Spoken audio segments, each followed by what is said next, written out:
नमस्कार सर्वांना. पुन्हा एकदा मी माझ्या व्हिडिओमध्ये आपणा सर्वांचं मनापासून स्वागत करते. श्री स्वामी समर्थ. तर आज आम्ही आलो होतो एका वास्तुशांतीच्या कार्यक्रमाला, जो की आमचे शेजाऱ्यांचा होता. म्हणजे शेजारी म्हणजे तसे ते आमचे फॅमिली फ्रेंड पण आहेत. जवळजवळ त्यांचे आमचे म्हणजे मी जेव्हापासून इथं आले 13 वर्ष झाली तेव्हापासून, त्याच्या अगोदरपासून ते इथं राहतात आणि तेव्हापासून आमची ओळख आहे, एक बॉन्ड आहे. आणि फायनली त्या सरांचं आणि ताईंचं आज घर झाले. मी खूप खुश आहे. आम्ही म्हणजे सगळेच खुश आहोत त्यांच्यासाठी.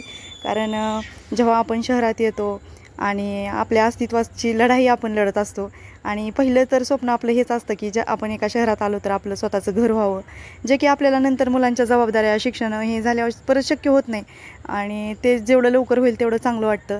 तसं ह्या सरांचं आणि ताईंचं पण खूप स्ट्रगल आहे. 20 वर्षापासून त्यांचं स्ट्रगल आहे आणि आत्ता पण खूप दिवसापासून ते घरासाठी प्रयत्न करत होते. पण फायनली आज त्यांचं घर झालं. नंतर आम्ही त्यांना भेटलो आणि त्यांना शुभेच्छा दिल्या. नंतर आरवचे पप्पांबद्दल ते विचारत होते मला, तुमचे साहेब आले नाही का, का आले नाही? तर अहो बाहेर गेलेले आहेत, त्यांचं काम आहे त्यामुळं ते बाहेर गेलेत.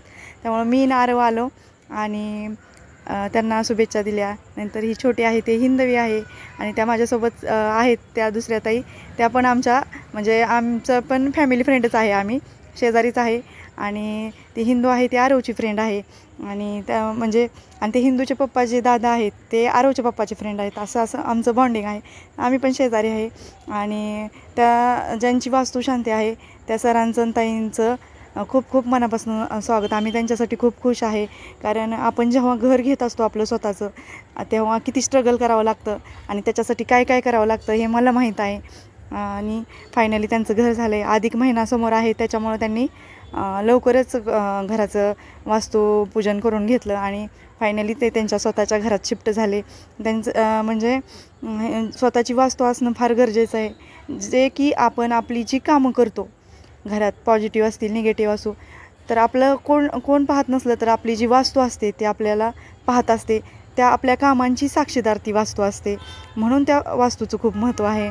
आणि म्हणजे वास्तुपुरुष आपल्याला प्रत्येक कार्यात असतो म्हणत असतो. तसंच जो घराचा उंबरठा असतो किंवा घरात आपल्या मोठी माणसं नसतात, आपण शहरात छोटी फॅमिली राहतो, तर जो उंबरठा असतो घराचा तो मर्यादेचं प्रतीक असतं, जे की आपल्याला बाहेर जाताना आत येताना विचारत असतं आणि आपल्यावर नजर असते. एक थोडक्यात ते म्हणजे उंबरठा म्हणजे मर्यादेचं प्रतीक आहे आणि ते असणं पण फार गरजेचं आहे, घराचा उंबरठा.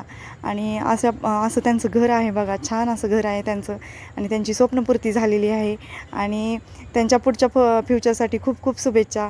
त्याच्यानंतर आम्ही त्यांच्या घराची पूर्ण टूर केली छानपैकी आणि त्यांना शुभेच्छा दिल्या, जेवण केलं, सत्यनारायण देवाचे दर्शन घेतलं, त्यांच्यासोबत म्हणजे बोललो जरा वेळ आणि नंतर आम्ही आमचे फोटोग्राफ्स घेतले थोडेसे त्यांच्यासोबत आणि नंतर आम्ही घरी यायला निघालो. तर तुम्हाला कसा वाटला माझा आजचा ब्लॉग आणि आवडला असेल तर सबस्क्राईब करा. श्री स्वामी.